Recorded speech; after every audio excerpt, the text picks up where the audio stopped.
Most times, seeing ads on websites or even popping out while browsing is really disturbing. I'll show you how to stop all ads from YouTube for free. Let's do this.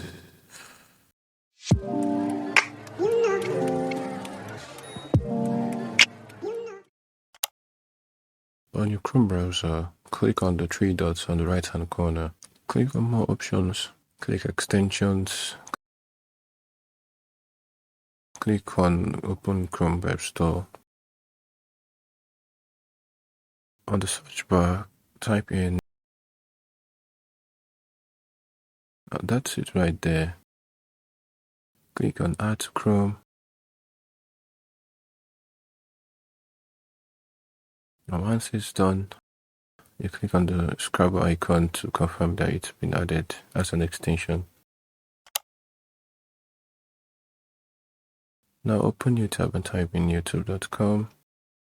Click this current video. I dragged it to the end for quicker results. Same with the next video and the next one as well, just to confirm to see if there is any ads that pop out on screen or at the end of each video.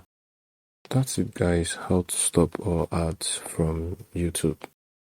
Please, if you're new to this channel, click on the subscribe button, hit the bell for notification, like, share and comment. Only on Softgate.